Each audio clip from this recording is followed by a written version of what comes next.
Welcome to the video lecture series, Culture, Worldview, and Origins. We're Tim and Holly Nyquist. You might be asking, where's Holly? You've only seen Tim. Well, Holly is my helpmate, and usually when I'm in class speaking with words, she's behind me on the chalkboard drawing in images of what I'm trying to say. So now she is still doing that, but a little farther back, she's on the blog spot. So if you'd like to communicate with her and you enter in dialogue with us, that's on the blog. It's at doubleroadrover.com. And then for email, it's thn.academia@gmail.com.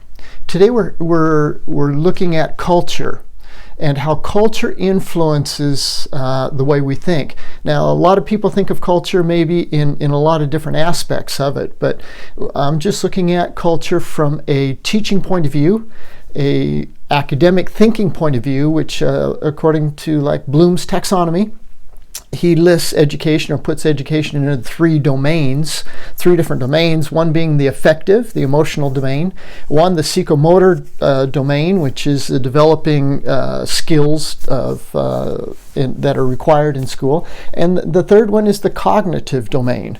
And so this series is focusing on the cognitive domain and how that domain is shaped and formed through our environment. Not totally by our environment. Obviously, there are genetic limitations or tendencies within one family, but there seems to be also a heavy environmental pressure upon the formation of how we think. So this focus on culture is on how the culture actually forms the way we think.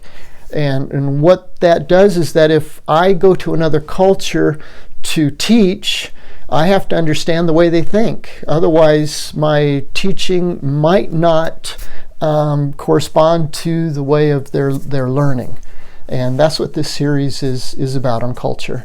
What we're going through is 21 points of differences that I've noted between my cultural or cultivated way of thinking and learning and those of my students, many of my students. Not all of them, because I'm talking about tendencies towards the Western or non-Western, and they are tendencies, and we may shift tendencies. We may be in the middle between the two, which is probably preferable, but usually we go one way or one side or the other. This is the second part to culture. There's going to be 7 parts. This is the second part. In the first part, we went over the characteristics, the universal domains, matter and spirit, and the universal operating system. Okay, today we have number 4 is the locus of authority. Locus of authority. Where is the authority located? For me to act, to make decisions, to have initiative, to take responsibility, where is that authority located? For us Westerners, or for myself as a Westerner, we are trained, I was trained as a Western tendency to have an internal locus of authority, so that by the time that I'm out of high school, I'm an independent, autonomous thinking person and making my own decisions. And so I am responsible for my future. I choose the career paths that I want to take or I'd like to study for, and we are pretty much let go of by our families, our fathers, our parents, to develop in a way that we desire to. This other side, in the non-Western, has a external locus of authority, and what that does is it makes looking to an outside source for permission, an outside source for instruction, an outside source for just being submitted to. And that is a dynamic.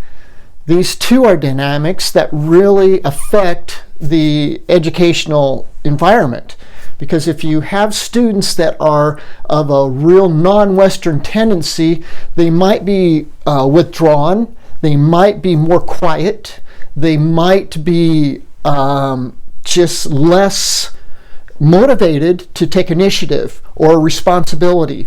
And so a type of learning system that might be constructivism does not do as well in this environment because they don't have the authority to construct their own knowledge. They want you to tell them what to do and what to think and how to do it. Where on this side, the Westerner is a type of personality with a locus of authority that would tend towards constructivist, even though they still need instructivist instruction to build on. They can take that building and take it further. They can go further with it, where on this side they usually just stay with what is given them, because that is the tendency within that culture. That's point number 4 of the cultural differences in cognitive thinking. Point number 5 is the authority structure. And the authority structure is related to the source of authority or the locus of authority also, is that the Western tendency of that authority structure is for us to feel and to build a character that is independent, self-independent, self-responsible, autonomous.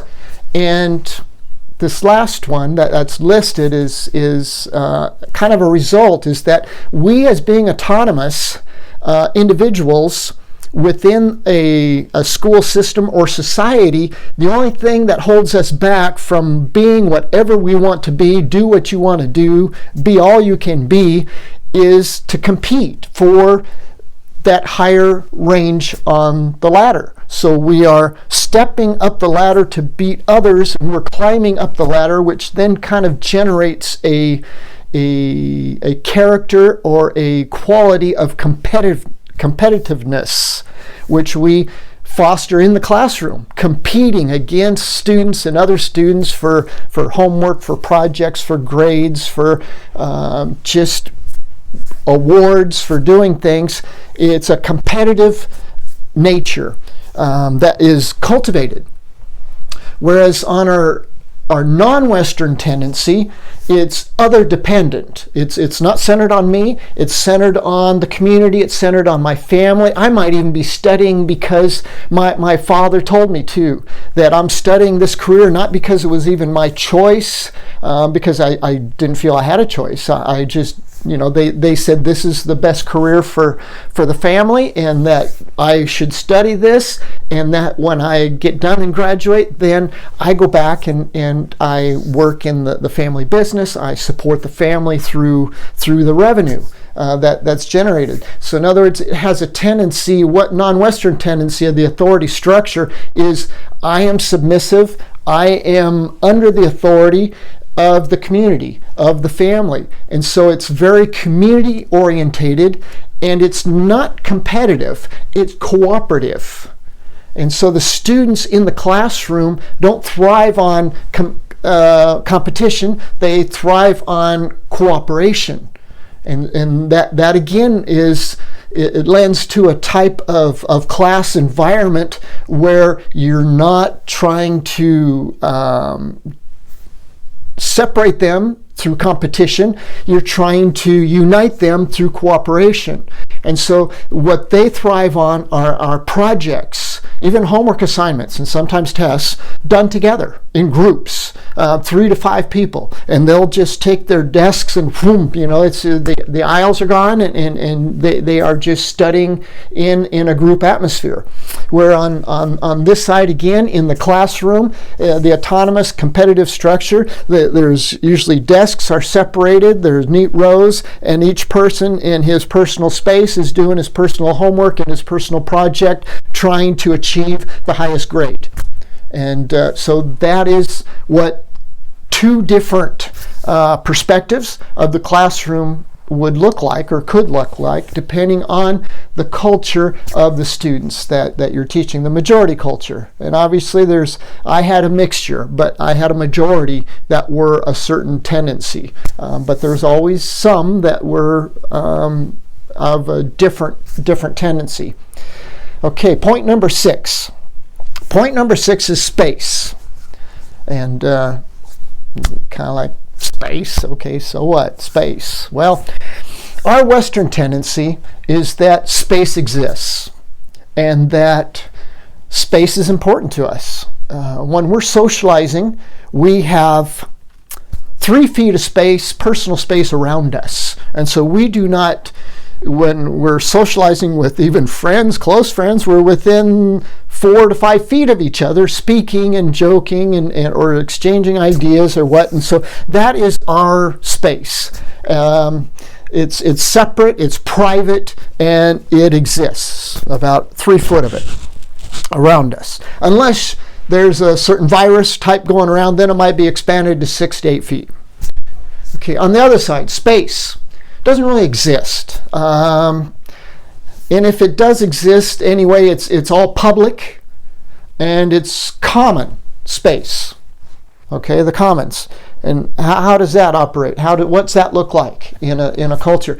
This kind of space or concept of space means that when my students, my friends, my colleagues or something greet you in the morning, it's with a hug. It's invading your space. It's with a hug. It's touching. It's with a handshake. It's with invading your space. There was times when I would get off work or go home from the university, and it would be peak hour, and I took public transportation because most people did, and a lot of people did, and it was tough to get on the buses. Because the buses, they would have 25 seats or seats for 25 to 30, and there would be 60 to probably 70 people on it. Down the aisles, back to back, squashed, out the door, and oftentimes I was out the door. But anyway, it's just there's no public space. There's no private space. That was interesting. Now, on this concept of Western, of space, meaning that that space could mean our property, our house, our private property. And to mark off our private property, we have fences and things to mark off. And then we put up a sign that says private property. Where on this side, they have a home. It's very humble homes in the rural areas, but it's not fenced off. And the cattle and the sheep, they're free ranging, and it's just kind of it's public and it's common. So there isn't, and it kind of goes to public property. What I have is yours. Over here, it's what I have is mine. So it's kind of a little different concept to take in, but it's something again to consider when working in a classroom setting. And when I say classroom setting, I'm just coming at it from a teaching perspective, but these differences can relate to teaching relationships, teacher-student. It could be business relationships of clients. It could be neighbors, relationships of those from a different culture. And so really these concepts or these 21 points can be applied to a lot of different situations, just trying to understand. And what I'm offering or giving is my experience. And I only have a personal experience in Bolivia, and so, but I'm thinking that this could be a general also experience of those that were in Peru and in Ecuador and maybe in Africa too, or in areas that would have original cultures and areas that would have the westernized culture. And so those are the 3 points for this lesson. I thank you again for accompanying me. And if you want to communicate with us, it's Double Road Rover and .com, that's the blog spot, and that's where my wife Holly is helping with, and or just directly email thn.academia@gmail.com. Thanks for listening.